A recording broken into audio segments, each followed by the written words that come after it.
Hello students, हम लोगों ने लास्ट वीडियो लेक्चर में प्रोटीन्स ये टॉपिक स्टार्ट किया था, जिसमें हम लोगों ने देखा proteins are the polymer of alpha amino acid. Means alpha amino acid से प्रोटीन्स बने हैं। देन हम लोगों ने अमाइनो एसिड्स का स्ट्रक्चर के बारे में पढ़ा, अमाइनो एसिड्स का क्लासिफिकेशन पढ़ा। इस वीडियो लेक्चर में हम लोग स्ट्रक्चर ऑफ प्रोटीन्स के बारे में पढ़ेंगे। ओके, तो देखते हैं कि क्या होता है स्ट्रक्चर ऑफ प्रोटीन्स या प्रोटीन का स्ट्रक्चर कैसे होता है। Proteins are the polymers of alpha amino acid and they are connected to each other by peptide bond और peptide linkage। Proteins alpha amino acids के क्या है? पॉलीमर है, मतलब प्रोटीन अल्फा अमाइनो एसिड से बने हैं और वो अल्फा अमाइनो एसिड एक दूसरे को कैसे कनेक्टेड रहते हैं? पेप्टाइड बॉन्ड और पेप्टाइड लिंकेज से। तो ये पेप्टाइड बॉन्ड या पेप्टाइड लिंकेज क्या होता है? तो ये होता है peptide linkage is an amide. Peptide linkage क्या होता है? Amide form between carboxyl group and amino group. Okay, peptide linkage एक अमाइड होता है जो कार्बोक्सिल ग्रुप और अमाइनो ग्रुप के बीच में फॉर्म होता है। तो ये कैसे फॉर्म होता होगा? तो सुनो, the reaction between two molecules of similar और डिफरेंट अमाइनो एसिड। ओके, क्या होती है? दो मॉलिक्यूल्स लिए जाते हैं, सिमिलर अमाइनो एसिड के या डिफरेंट अमाइनो एसिड के, चल जाएगा। सिमिलर अमाइनो एसिड मतलब तुम लोग ग्लाइसिन ग्लाइसिन ले सकते हो, डिफरेंट अमाइनो एसिड मतलब तुम लोग ग्लाइसिन एलेनाइन ले सकते हो, या ऐसे। तो यहाँ पे क्या होती है? The reaction between two molecules of similar और डिफरेंट अमाइनो एसिड। ओके, दो similar molecules of amino acid के भी बीच में रिएक्शन हो सकती है या डिफरेंट अमाइनो एसिड के बीच में जब रिएक्शन होती है, proceed through the combination of amino group of one molecule with the carboxyl group of other। तो फिर यहाँ पे कैसे होते हैं? यहाँ पे कॉम्बिनेशन होता है अमाइनो ग्रुप के, एक मॉलिक्यूल के अमाइनो ग्रुप की दूसरे मॉलिक्यूल के कार्बोक्सिल ग्रुप के साथ by removal of the water molecule. तो हम लोगों को क्या मिलता है? CONH लिंकेज मिलता है। इसी को हम लोग क्या बोलेंगे? पेप्टाइड लिंकेज और पेप्टाइड बॉन्ड। एक बार मैं फिर से बता देती हूँ, ये पेप्टाइड लिंकेज या पेप्टाइड बॉन्ड कैसे फॉर्म होता है। हमने तो डायरेक्टली सेंटेंस बोल दिया कि प्रोटीन्स किससे बनते हैं? अल्फा अमाइनो एसिड से, और ये अल्फा अमाइनो एसिड एक दूसरे को क्या करते हैं? कनेक्टेड रहते हैं। कैसे कनेक्टेड रहते हैं? बाय द पेप्टाइड बॉन्ड और पेप्टाइड लिंकेज। तो ये पेप्टाइड लिंकेज क्या है? तो पेप्टाइड लिंकेज ये एक्चुअली अमाइड लिंकेज है। ओके, तो ये अमाइड लिंकेज कैसे बनता है? कार्बोक्सिल ग्रुप और अमाइनो ग्रुप के बीच में।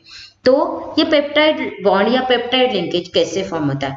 तो जब हम दो सिमिलर अमाइनो एसिड के बीच में रिएक्शन करते हैं या फिर दो नॉन सिमिलर अमाइनो एसिड के बीच में रिएक्शन करेंगे। ओके, दो सिमिलर अमाइनो एसिड के बीच में रिएक्शन करेंगे या दो डिफरेंट अमाइनो एसिड के बीच में जब रिएक्शन करेंगे तो वहां पे क्या होता है? कॉम्बिनेशन। किसके बीच में combination? One molecule amino group from the one molecule of amino acid and carboxyl group from the other molecule of amino acid। Okay, एक अमाइनो एसिड का अमाइनो ग्रुप और दूसरे अमाइनो एसिड का कार्बोक्सिल ग्रुप, इनके बीच में क्या होता है? कॉम्बिनेशन। जिस कॉम्बिनेशन की वजह से वाटर मॉलिक्यूल रिमूव होता है और हम लोगों को ये CONH लिंकेज मिलता है। इसी को हम लोग क्या बोलते हैं? पेप्टाइड बॉन्ड और पेप्टाइड लिंकेज। फिर ये कैसे होता है? तो देखो यहाँ पे NH2CH2COOH, ये कंपाउंड का नेम क्या है? Glycine. When react with the NH2CH3COOH, ये क्या है? Alanine. Okay, when glycine react with the alanine, यहाँ पे क्या हो रहा है? जब ग्लाइसिन एलेनाइन के साथ में रिएक्ट होता है तो यहाँ पे क्या होगा? तो यहाँ पे ये कार्बन, कार्बोनिल कार्बन और ये OH के बीच का बॉन्ड क्या होगा? ब्रेक।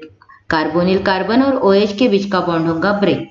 ये अमाइनो ग्रुप के नाइट्रोजन को दो हाइड्रोजन अटैच है, तो यहाँ का एक नाइट्रोजन और हाइड्रोजन के बीच का क्या होगा? Bond break. और ये HOH मतलब वाटर मॉलिक्यूल यहाँ से निकल जाएगा। समझ में आया? जब सिमिलर अमाइनो एसिड रहेंगे या डिफरेंट अमाइनो एसिड रहेंगे, दोनों भी जगह पे एक ही चीज होगी। जब दो सिमिलर अमाइनो एसिड या दो डिफरेंट अमाइनो एसिड एक दूसरे के साथ में क्या होते हैं? कंबाइन होते हैं, तो वो क्या करते हैं? वाटर मॉलिक्यूल रिमूव करते हैं और एक मॉलिक्यूल का कार्बोक्सिल ग्रुप दूसरे अमाइनो एसिड के NH के साथ में क्या करता है, बॉन्ड फॉर्म करता है, वही तुम्हारा पेप्टाइड लिंकेज रहेगा या अमाइड लिंकेज रहेगा। तो ये पेप्टाइड लिंकेज या अमाइड लिंकेज कैसे बन रहा है, तो यहाँ पे हम लोगों ने दो डिफरेंट अमाइनो एसिड लिए है। एक लिया है हम लोगों ने ग्लाइसिन, दूसरा लिया हम लोगों ने एलेनाइन। तो हम लोगों ने देखा कि ग्लाइसिन का carbonyl carbon and OH group, मतलब ये कार्बोक्सिल का कार्बोनिल कार्बन और OH ग्रुप के बीच का बॉन्ड क्या हुआ, ब्रेक। और ये अमाइनो ग्रुप को क्या अटैच है, अमाइनो ग्रुप के नाइट्रोजन को दो हाइड्रोजन, तो एक नाइट्रोजन और हाइड्रोजन के बीच का बॉन्ड ब्रेक होगा तो हमारा वाटर मॉलिक्यूल यहाँ से निकल जाएगा। तो फिर हमारा कंपाउंड क्या बचता है, NH2CH2 CONH CH CH3 COOH। तो इन दोनों के बीच में जो लिंकेज है उस लिंकेज को हम लोग क्या बोलेंगे, पेप्टाइड लिंकेज। और यहाँ पे कौन सा बॉन्ड फॉर्म हुआ है, पेप्टाइड। तो ये तुम्हारा जो कंपाउंड जो बना है वो कैसे बना है, from the glycine and alanine. तो हम इसको क्या बोलेंगे, ग्लाइसिल एलेनाइन। और इसी कंपाउंड को हम लोग बोलेंगे डाइपेप्टाइड। इसको क्या बोलोगे तुम लोग, dipeptide. Why it is known as the dipeptide, because ये दो अमाइनो एसिड के कॉम्बिनेशन से बना है। ओके क्यों हम इसको डाइपेप्टाइड बोलते हैं, बिकॉज ये दो अमाइनो एसिड के कॉम्बिनेशन से बना है। Okay for example, when carboxyl group of glycine combines with the amino group of alanine, we get dipeptide glycyl alanine. Okay तो हम लोगों ने ये एग्जाम्पल देखा कि जब ग्लाइसिन का कार्बोक्सिल ग्रुप जब ग्लाइसिल का कार्बोक्सिल ग्रुप एलेनाइन के अमाइनो ग्रुप के साथ में क्या हो रहा है, कंबाइन हो रहा है, तब हमको मिल रहा है डाइपेप्टाइड। और वही डाइपेप्टाइड का नाम क्या है, ग्लाइसिल एलेनाइन। ओके अब ये हम लोगों को क्या मिला, डाइपेप्टाइड।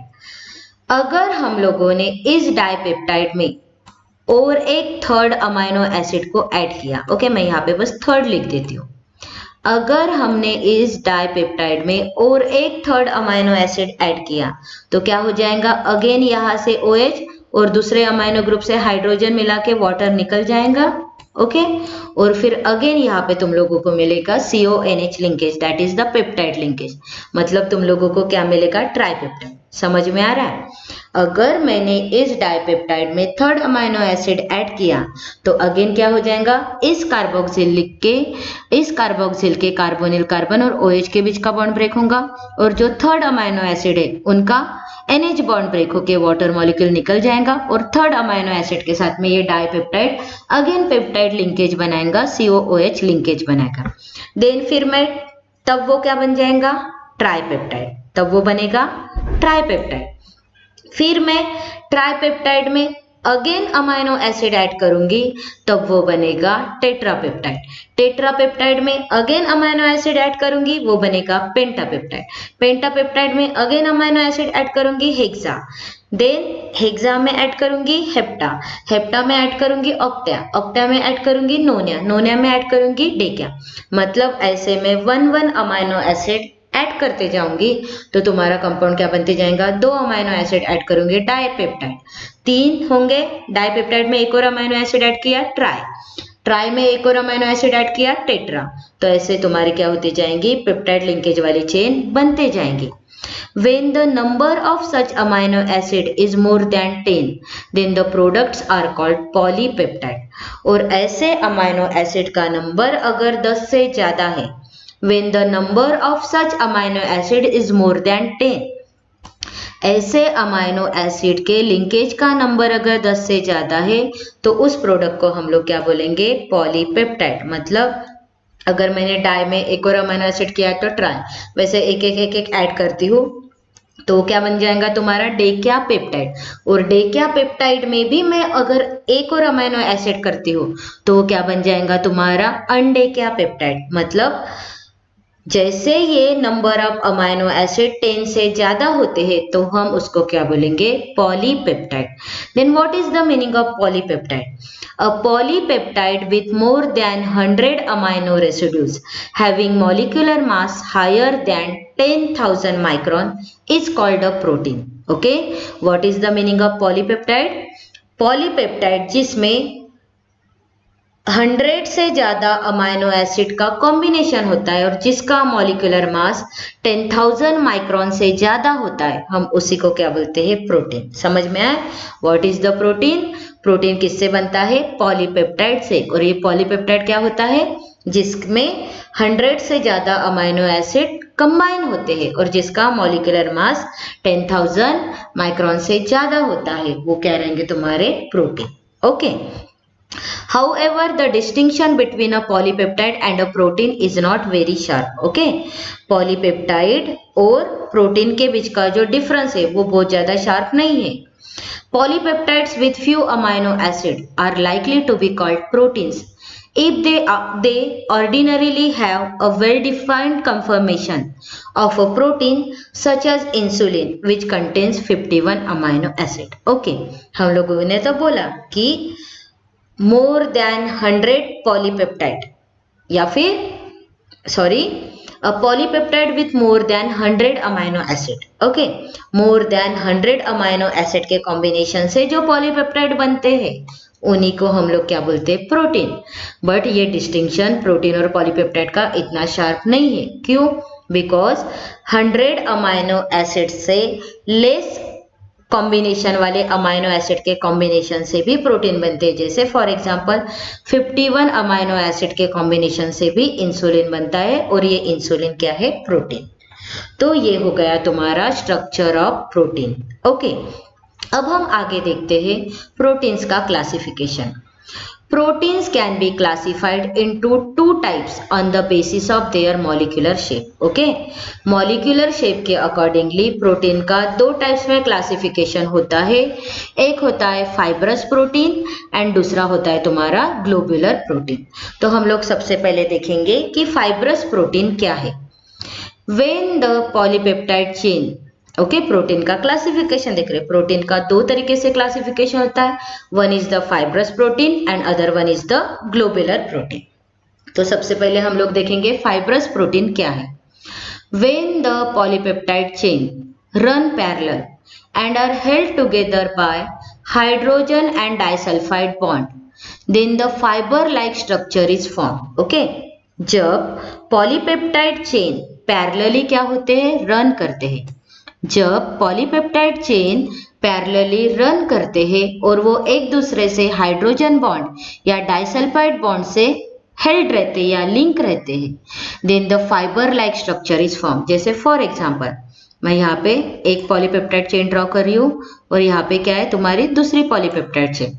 पॉलीपेप्टाइड चेन किससे बनी रहेंगी? Polypeptide chain amino acid, polypeptide chain amino acid से बनी रहेंगी। ओके, तो जब पॉलीपेप्टाइड चेन पैरेलली क्या कर रहे हैं? रन कर रहे हैं, तो वो एक दूसरे को हाइड्रोजन बॉन्डिंग से लिंक हो रहे हैं या फिर डाइसल्फाइड बॉन्ड से। सपोज टू बी यहाँ पे मैं बिल्कुल शॉर्टकट में ये कर रही हूँ।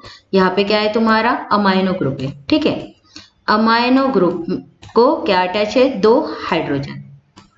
तो इस अमाइनो ग्रुप का हाइड्रोजन, ओके, इस अमाइनो ग्रुप के कार्बोक्सिलिक को क्या अटैच रहता? तुम्हारा ऑक्सीजन। ओके, मैं यहाँ पे ऐसे लिख देती हूँ C डबल बॉन्ड OH। अब तुम लोगों को पता है कि पूरा स्ट्रक्चर कैसा है। ओके, NH2CHR या फिर RCH NH2COOH। ओके, अब देखो ये NH2 है, इस हाइड्रोजन और इस ऑक्सीजन के बीच में क्या हो रही है? यहाँ पे हाइड्रोजन बॉन्डिंग हो रही। इस हाइड्रोजन और इस ऑक्सीजन के बीच में क्या हो रही है? हाइड्रोजन बॉन्डिंग, या तो हाइड्रोजन बॉन्डिंग से और डाइसल्फाइड लिंकेज से। डाइसल्फाइड मतलब SS से, जो हम लोगों ने vulcanisation of rubber polymer chapter में भी देखा था। ओके, ये डाइसल्फाइड लिंकेज से क्या रहते हैं? बॉन्ड रहता है। तब वो क्या करते हैं? फाइबर लाइक स्ट्रक्चर फॉर्म करते हैं। तो हम उस प्रोटीन को क्या बोलेंगे? Fibrous protein. ओके, समझ में आया what is the meaning of fibrous protein? जब पॉलीपेप्टाइड चेन पैरेलली क्या होते हैं? रन होते हैं और वो एक दूसरे को हाइड्रोजन बॉन्ड से लिंक करते हैं। तो मैंने बताया हाइड्रोजन बॉन्ड से कैसे लिंक होंगे। अमाइनो का हाइड्रोजन कार्बोक्सिल के ऑक्सीजन के साथ में क्या कर रहा है? हाइड्रोजन बॉन्डिंग शो कर रहा है। तो हाइड्रोजन बॉन्डिंग से लिंक होंगे या फिर किससे लिंक होंगे? सल्फाइड लिंकेज से लिंक होंगे। तो एक फाइबर लाइक स्ट्रक्चर फॉर्म होता है, हम उसी को क्या बोलेंगे? Fibrous protein. Such proteins are generally insoluble in water, और ऐसे प्रोटीन क्या होते हैं, water insoluble. Some common examples are keratin present in hair, wool, silk. Okay, ये केराटिन प्रोटीन हमारे हेयर में, वूल में, सिल्क में प्रेजेंट होता है। Then myosin protein present in the muscles, कहाँ पे प्रेजेंट होता है, मसल में। ठीक है, तो ये हो गया तुम्हारा फाइब्रस प्रोटीन। अभी हम लोग देखते हैं ग्लोबुलर प्रोटीन्स क्या है। This structure results when the chains of polypeptides coil around to give a spherical shape. Okay? ये स्ट्रक्चर कब बनता है, जब पॉलीपेप्टाइड के चेन क्या होंगे, कॉइल होंगे और एक स्पेरिकल शेप देंगे। ओके, तो ये कैसे शेप देंगे। ओके, तो देखो हम लोग क्या देख रहे हैं, globular protein. This structure result when the chains of polypeptide coiled around. Okay, जब पॉलीपेप्टाइड चेन क्या करते हैं, ऐसे कॉइल होती है अराउंड में, तब वो एक ऐसे ग्लोब्यूलर स्ट्रक्चर देता है, स्पेरिकल शेप स्ट्रक्चर देता है। उस प्रोटीन को हम लोग क्या बोलेंगे, globular protein. Okay, what is the meaning of the globular protein. तो जब पॉलीपेप्टाइड चेन अराउंड में क्या हो रही है, कॉइल हो रही है, तो जिसके वजह से वो स्पेरिकल शेप दे रहा है, उस प्रोटीन को क्या बोलेंगे, ग्लोबुलर प्रोटीन। तो ये पॉलीपेप्टाइड चेन जो स्पेरिकल शेप देती है वो किस वजह से देती है, तो ये पॉलीपेप्टाइड चेन क्या करती है, हाइड्रोजन बॉन्डिंग शो करते हैं। तो हाइड्रोजन बॉन्डिंग कैसे शो करती है, वो with in the molecule he hydrogen bonding show करते हैं। मतलब एक ही अमाइनो एसिड का, यहाँ पे मैं बता ही देती हूँ ड्रॉ करके, एक ही अमाइनो एसिड का सपोज टू बी यहाँ पे क्या प्रेजेंट है तुम्हारा, NH2। ओके, एक ही उसी सेम अमाइनो एसिड का हाइड्रोजन उसी कंपाउंड के कार्बोनिल कार्बन के ऑक्सीजन के साथ में क्या कर रहा है, हाइड्रोजन बॉन्डिंग। एक बार फिर से ड्रॉ करती हूँ ये स्ट्रक्चर, देख लो। ये ग्लोबुलर प्रोटीन या फिर ये globular protein spherical shape structure क्यों देता है। ओके, ऐसा स्पेरिकल शेप स्ट्रक्चर क्यों देता है, राइट। तो ये ग्लोबुलर प्रोटीन स्पेरिकल शेप इसीलिए देता है बिकॉज यहाँ पे क्या होता है, सेम मॉलिक्यूल का अमाइनो एसिड का हाइड्रोजन और सेम मॉलिक्यूल का कार्बोनिल कार्बन को जो ऑक्सीजन अटैच रहता है, वो ऑक्सीजन एक दूसरे को क्या करता है, हाइड्रोजन बॉन्ड से बॉन्डेड हो जाता है। तो हम उसके वजह से यहाँ पे क्या आ जाता है, spherical shape. Okay, globular protein का स्पेरिकल शेप क्यों आता है, या ग्लोबुलर प्रोटीन ऐसे कॉइल में अराउंड क्यों हो जाता है, बिकॉज क्या होता है, सेम मॉलिक्यूल का अमाइनो ग्रुप का हाइड्रोजन एंड उसी मॉलिक्यूल का कार्बोक्सिल ग्रुप का ऑक्सीजन एक दूसरे को क्या करते हैं, हाइड्रोजन बॉन्ड से बॉन्डेड होते, तो उसके वजह से ग्लोबुलर प्रोटीन का स्पेरिकल शेप आता है। तो ऐसे हाइड्रोजन बॉन्डिंग को हम लोग बोलेंगे इंट्रामॉलिक्यूलर हाइड्रोजन बॉन्डिंग। कैसी हाइड्रोजन बॉन्डिंग बोलेंगे, इंट्रामॉलिक्यूलर हाइड्रोजन बॉन्डिंग। ओके, और वहां पे दो मॉलिक्यूल्स क्या कर रहे थे, पॉलीपेप्टाइड चेन पैरेलली रन कर रहे थे, उनके बीच में हाइड्रोजन हो रही थी, तो ऐसे हाइड्रोजन बॉन्डिंग को हम लोग बोलेंगे इंटरमॉलिक्यूलर हाइड्रोजन बॉन्डिंग। ओके, तो याद रखो कि जो तुम्हारा फाइब्रस प्रोटीन है उसमें इंटरमॉलिक्यूलर हाइड्रोजन बॉन्डिंग होंगी एंड जो तुम्हारा ग्लोबुलर प्रोटीन है उसमें इंट्रामॉलिक्यूलर, बिकॉज सेम मॉलिक्यूल के बीच में ही हाइड्रोजन बॉन्डिंग हो रही, इसलिए वो तुम्हारी इंट्रामॉलिक्यूलर हाइड्रोजन बॉन्डिंग। और वहां पे दो मॉलिक्यूल के बीच में हाइड्रोजन बॉन्डिंग हो रही, तो वो क्या रहेंगी, तुम्हारी intermolecular hydrogen bonding. Okay, globular proteins are soluble in water. Okay, globular protein कैसे है, वाटर सोल्यूबल है, and fibrous protein water insoluble है। Insulin and albumins are the common examples of globular protein. Okay, insulin और albumins ये globular proteins के common example है।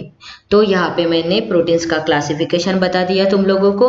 Protein का classification दो तरीके से होता है, एक होता है फाइब्रस प्रोटीन और दूसरा होता है तुम्हारा ग्लोबुलर प्रोटीन। ओके, तो इनका क्लासिफिकेशन तुम लोग डिफरेंशिएट फॉर्म में ध्यान रखो। Okay, fibrous protein fibre like structure, globular protein spherical shape.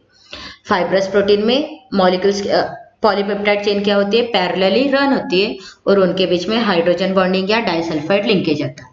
Hydrogen bonding इंटरमॉलिक्यूल, क्यों इंटरमॉलिक्यूल, बिकॉज डिफरेंट मॉलिक्यूल के बीच में हाइड्रोजन बॉन्डिंग शो हो रही, इसलिए। ग्लोब्यूलर प्रोटीन में क्या होता है, हाइड्रोजन बॉन्डिंग होती है इंट्रामॉलिक्यूल, क्योंकि with in the molecule, molecule के बीच में ही हाइड्रोजन बॉन्डिंग होती है। Fibrous protein insoluble in water, globular protein soluble in water. And फिर उसके एग्जांपल्स लिख दो, हो गया डिफरेंशिएट। अगर ये एग्जाम में पूछेंगे तो तुम लोगों को इसी डिफरेंशिएट फॉर्म में लिखना है। देन हम लोग देखते हैं structure and shape of protein. Okay, अभी हम हमारा दूसरा टॉपिक स्टार्ट करते हैं, structure and shape of protein. अभी हम लोगों ने क्लासिफिकेशन ऑफ प्रोटीन देखा, स्ट्रक्चर ऑफ प्रोटीन देखा, उसमें कैसे पॉलीपेप्टाइड बॉन्ड फॉर्म होता है, उसमें पेप्टाइड बॉन्ड कैसे फॉर्म होता है, उसमें पेप्टाइड लिंकेज कैसे होता है, ये सारी चीजें देखी। अभी हम ये टॉपिक में पढ़ेंगे structure and shape of protein can be studied at 4 different level. Okay, protein का स्ट्रक्चर और प्रोटीन का शेप हम लोग 4 डिफरेंट लेवल पे क्या करते हैं, स्टडी करते हैं। That is the primary, secondary, tertiary and quaternary, each level being more complex than the previous one. Okay, her level पहले से क्या रहेंगे, मोर कॉम्प्लेक्स, मतलब सेकेंडरी स्ट्रक्चर प्राइमरी से ज्यादा कॉम्प्लेक्स रहेगा, टर्शरी सेकेंडरी से ज्यादा कॉम्प्लेक्स रहेगा, क्वाटरनरी टर्शरी से ज्यादा कॉम्प्लेक्स रहेगा। ओके, तो अभी हम लोग देखते हैं सबसे पहले प्राइमरी स्ट्रक्चर ऑफ प्रोटीन। तो primary structure of protein easy है, क्योंकि क्वाटरनरी स्ट्रक्चर क्या है, कॉम्प्लेक्स। मतलब जैसे हम लोग primary, secondary, tertiary to quaternary जा रहे हैं, तो जो सबसे पहला रहेगा वो क्या रहेगा, तुम्हारा इजी रहेगा as compare to the quaternary. तो सबसे पहले देखो प्राइमरी स्ट्रक्चर ऑफ प्रोटीन्स। तो ये प्राइमरी स्ट्रक्चर ऑफ प्रोटीन क्या होता है, तो इसमें एक ही चीज याद रखनी है कि प्राइमरी स्ट्रक्चर ऑफ प्रोटीन में क्या रहता है, एक अमाइनो एसिड्स के सीक्वेंस रहते हैं, मतलब अमाइनो एसिड सीक्वेंस वाइज एक दूसरे के साथ में क्या होते हैं, ऐड होते हैं। ओके, तो सबसे पहले देखो ये क्या होता है primary structure of protein. Proteins में हैव 1 और मोर पॉलीपेप्टाइड चेन, राइट। प्रोटीन्स में एक या एक से ज्यादा पॉलीपेप्टाइड चेन रहते हैं। Each polypeptide in a protein has amino acid link with each other in a specific sequence, and it is this sequence of amino acid that is said to be primary structure. Okay, protein में 1 or more polypeptide chains रहते हैं। each polypeptide in a protein, right, protein के हर polypeptide में क्या रहता है, amino acid. Each polypeptide in a protein has amino acid, इसका meaning क्या होता है, प्रोटीन के हर पॉलीपेप्टाइड में अमाइनो एसिड रहता है और वो अमाइनो एसिड एक दूसरे को लिंक रहता है, कैसे, एक सीक्वेंस में, और वही सीक्वेंस ऑफ अमाइनो एसिड को हम लोग क्या बोलेंगे, primary structure of protein. Okay, तो प्राइमरी स्ट्रक्चर ऑफ प्रोटीन के लिए एक ही चीज याद रखो, in the primary structure of protein there is the sequence of amino acid, मतलब अमाइनो एसिड एक दूसरे को सीक्वेंस वाइज क्या होते हैं, लिंक होते हैं। Any change in this primary structure, that is the sequence of amino acid, creates a different protein. अगर तुम लोग अमाइनो एसिड के सीक्वेंस को चेंज करते हो या चेंज हो जाता है तो क्या बनेगा, डिफरेंट प्रोटीन। तो फिर ये अमाइनो एसिड का सीक्वेंस कैसे बनता है, तो हम लोगों ने 20 अमाइनो एसिड्स के एग्जांपल देखे, जैसे for example glycine, alanine, valine, again glycine, alanine, valine एक दूसरे को लिंक है, तो एक क्या बन रहा है, सीक्वेंस बन रहा है। वही सीक्वेंस वाइज स्ट्रक्चर को हम लोग क्या बोलेंगे, प्राइमरी प्रोटीन। बट ये अगर सीक्वेंस को मैंने थोड़ा सा चेंज कर दिया, मतलब glycine, alanine, valine, again glycine, alanine, leucine डाल दिया, तो वो पहले स्ट्रक्चर से ये क्या रहेगा तुम्हारा, डिफरेंट। तो फिर प्राइमरी स्ट्रक्चर का अगर तुम लोगों को स्ट्रक्चर सिंपल फॉर्म में बनाना है तो तुम लोग ऐसे बना सकते हो सिंपल फॉर्म में। अब मैं इसको वर्टिकल पोजीशन में बना देती हूँ, वो एक दूसरे को क्या है, सीक्वेंसली अटैच है। ओके, सॉरी, एक सेकंड, मैं 1 सेकंड बना रही हूँ, ये स्ट्रक्चर एक दूसरे को वो क्या है, सीक्वेंसली अटैच है। फिर तुम लोग हर बॉक्स को ABCD नाम दे सकते हो, कोई ज़रूरत नहीं है कि वो ग्लाइसिन, एलेनाइन, वैलाइन ऐसे देने। ये देखो ये सारे क्या है, एक दूसरे को अमीनो एसिड क्या रहेंगे, सीक्वेंसली अटैच रहेंगे। ओके, तो ये जब सीक्वेंसली एक दूसरे को अटैच रहेंगे तो सबके बीच में कौन सा लिंकेज रहेगा? Peptide linkage. ओके, मतलब सब लोग क्या करेंगे? एक दूसरे से वाटर मॉलिक्यूल रिमूव करके अटैच रहेंगे। तो ये तुम्हारा क्या बनेगा? Primary structure of protein. तो इसमें तुम लोग ग्लाइसिन, एलेनिन, वैलिन लिखने की बजाय ABCD भी लिख के अगर शो करोगे तो भी तुम्हारा क्या हो जाएगा? Representation of the primary structure of protein. एक बार मैं फिर से बता देती हूँ प्राइमरी स्ट्रक्चर ऑफ प्रोटीन। जैसे यहाँ पे देखो, हम लोगों ने क्या किया? ग्लाइसिन एलेनाइन को कंबाइन किया, तो यहाँ पे तुम लोगों को मिला पेप्टाइड लिंकेज। फिर अगेन मैं यहाँ पे एक थर्ड अमाइनो एसिड ऐड करती थी, तो वो हमारा क्या बनता था? Again peptide linkage. ऐसे number of amino acid add करूंगी, क्योंकि प्रोटीन क्या है? पॉलीमर है। तो प्राइमरी स्ट्रक्चर ऑफ प्रोटीन भी एक तरीके के पॉलीमर से शो करना पड़ेगा। ऐसे number of amino acid add करिए और बाद में डैश डैश डैश शो करिए, तो वो तुम्हारा क्या बनेगा? Primary structure of protein. तो तुम लोग ऐसे फॉर्म में भी स्ट्रक्चर को लिख सकते हो। इसको नंबर ऑफ और एक अमाइनो एसिड को ऐड करके दिखाओ और बाद में डैश शो कर दो, तो तुम लोग ऐसे भी फॉर्म में स्ट्रक्चर को लिख सकते हो, या फिर मैंने तुम लोगों को राउंडेड फॉर्म में बताया वैसे भी लिख सकते हो और बाद में ऐसे तुम लोगों ने लाइन शो कर दी तो नंबर ऑफ अमाइनो एसिड क्या रहेंगे? ऐड रहेंगे। ओके, तो ये क्या हुआ तुम्हारा? Primary structure of protein. अभी हम लोग देखते हैं secondary structure of protein. Primary structure of protein में क्या देखा हम लोगों ने? Sequence of amino acid. Okay, now secondary structure of protein. The secondary structure of protein refers to the shape in which a long polypeptide chain can exist. Secondary structure of protein क्या बताता है? एक shape बताता है जहां पे long polypeptide chain क्या होती है? एग्जिस्ट होती है।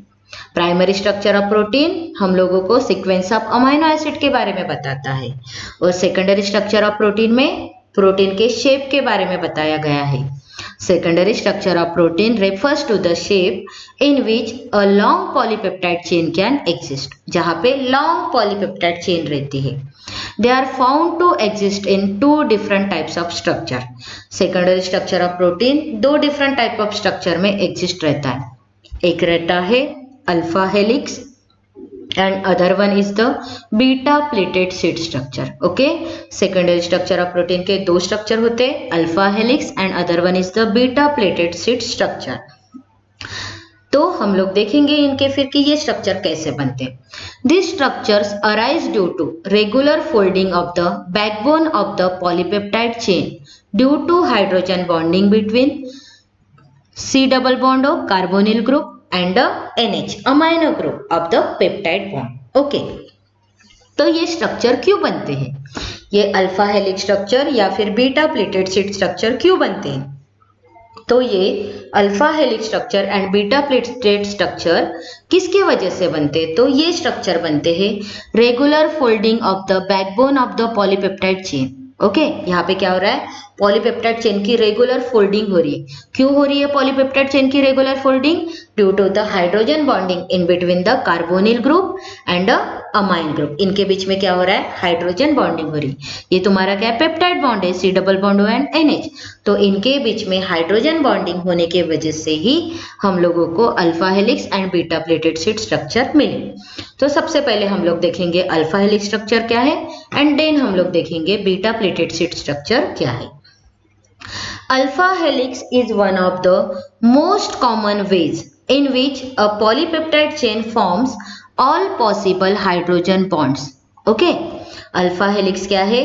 Is one of the most common ways in which a polypeptide chain forms all possible hydrogen bond by twisting into a right-handed screw with the NH group of each amino acid residue hydrogen bonded to the carbonyl group of an adjacent turn of the helix as shown in figure. Okay, ये alpha helix क्या है?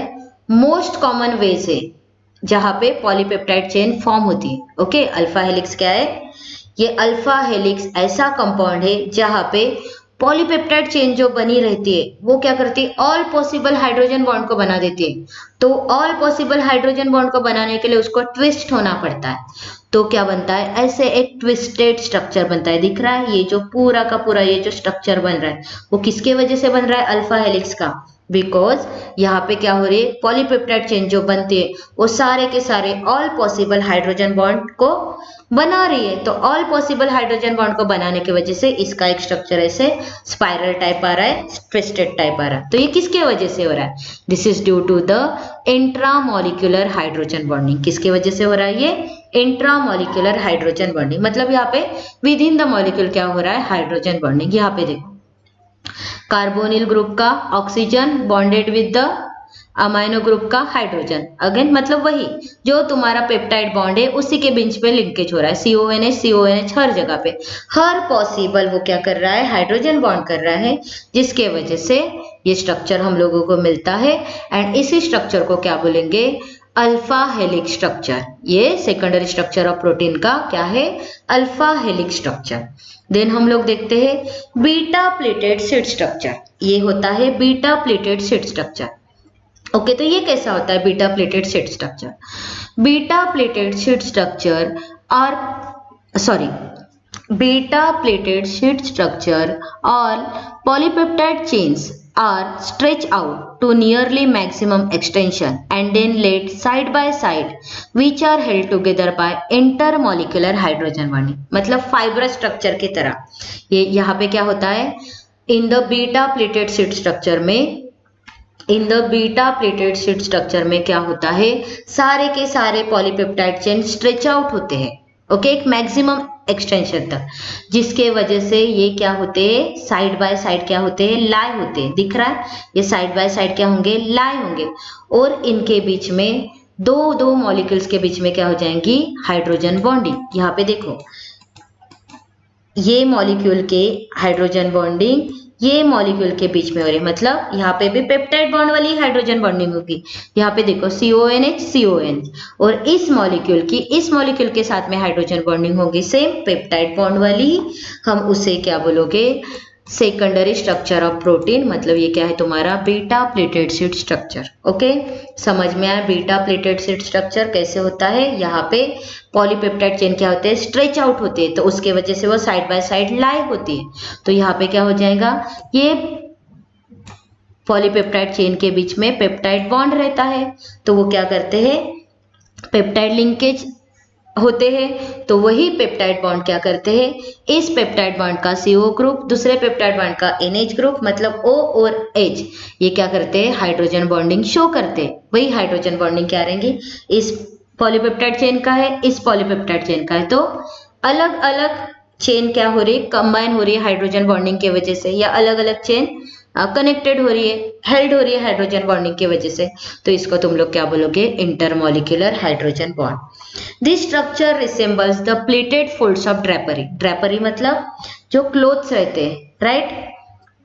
तो जैसे या फिर हमारे curtains रहते हैं, लटके रहते हैं, तो उसके ऐसे फोल्ड्स दिखते हैं, प्लेट्स टाइप। तो इसका स्ट्रक्चर कैसे दिखता है? ऐसे प्लेटेड फोल्ड्स की तरह दिखता है। Therefore it is known as beta pleated sheet. इसको बीटा प्लेटेड शीट क्यों कहा गया है? बिकॉज इसका स्ट्रक्चर कैसे दिखता है? कपड़ों के प्लेटेड फोल्ड्स की तरह। ओके, तो ये हो गया alpha helix structure and beta pleated. तो याद रखो, alpha helix due to the intramolecular hydrogen bonding and beta pleated intermolecular hydrogen bonding. Then देखते हैं हम लोग टर्शियरी स्ट्रक्चर ऑफ प्रोटीन।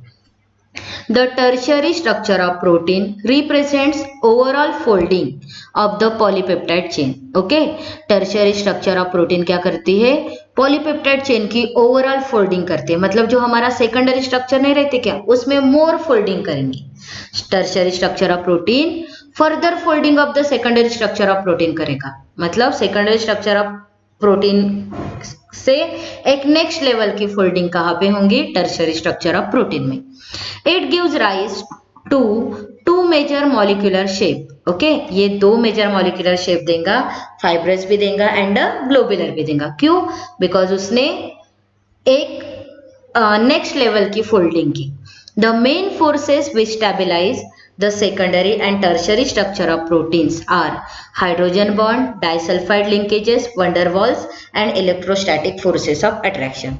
तो जो मेन फोर्सेस है जो secondary and tertiary structure of protein को स्टेबिलिटी देते हैं। वो मेन फोर्सेस कौन से रहेंगे? Hydrogen bond, disulphide linkage, Van der Waals and electrostatic force of attraction. हम लोगों को पता है वंडरवॉल्स फोर्सेस कौन से है, ये हम लोगों ने 11th में ऑलरेडी स्टडी किए। तो समझ में आया tertiary structure of protein. Secondary structure of protein में और ज्यादा फोल्डिंग आती है और वो कौन सा स्ट्रक्चर बनेगा? हमारा tertiary structure of protein. Then quaternary structure of protein. Some of the proteins are composed of 2 or more polypeptide chains referred to as subunit. Okay? कुछ प्रोटीन 2 या 2 से ज्यादा पॉलीपेप्टाइड चेन से बनते हैं और हम उसी को क्या बोलेंगे? Subunit. किसको सब यूनिट बोलेंगे? पॉलीपेप्टाइड चेन को।